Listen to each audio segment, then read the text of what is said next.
માંગરોળ શહેરમાં શ્રી લીમડા paste centre શાળામાં સાયન્સ એક્ઝિબિશન અને ફનફેરનું સુંદર આયોજન થયું।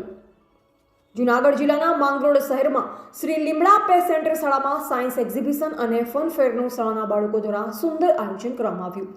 ટીડીઓ શ્રી લીમડા પેસ્ટ સેન્ટર શાળાના આનંદભાઈ તન્ના, સ્ટાફગણ વગેરે દ્વારા ઉદ્ઘાટન કરવામાં આવ્યું। જુદા જુદા પ્રોજેક્ટ દ્વારા શાળાના નાના ભણતા બાળકોએ પોતાની સૂઝબૂઝ અને આવડતથી સુંદર કામની વસ્તુઓ બનાવી હતી।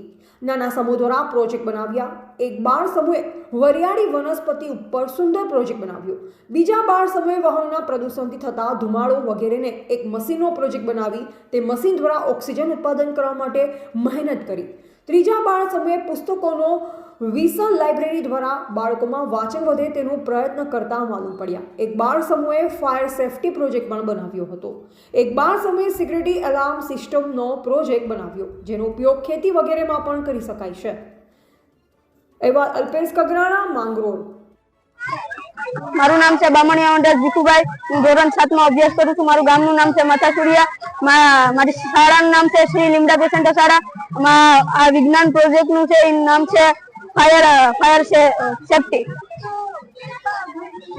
શું છે આ ફાયર સેફટી માં શું કરવાનું? આગ હોય ને આગ અને કાબુ કરી શકાય અને જાણકારી મેળવી શકાય। અને અહીંયા આમ ચાલુ કરે, અહીંયા બાકાની હરી રાખી અહીંયા તો ચાલુ કરીએ તો અહીંયાથી પાણી નીકળે અને આગને બુઝાવી દે। મારું નામ બિચારા સંજીજા છે। આ મારી શ્રી લીમડા પેસ્ટ સેન્ટર શાળાની લાઇબ્રેરી છે। એમાંથી 1700 કરતા વધુ પુસ્તકો છે। એમાં ગુજરાતી વાર્તાઓ, ગુજરાતી બારકોસ, પછી અંગ્રેજી પુસ્તકો, સોમ મંગળ બુધ અમે બધીને પુસ્તકો આપીએ છીએ। એમાં વારા બાંધેલા છે। સોમવારે 8માનો વારો, મંગળવારે 7માનો વારો ને બુધવારે છે ને 6ઠાનો વારો, બધીને અમે ટોટલી બુક આપીએ છીએ।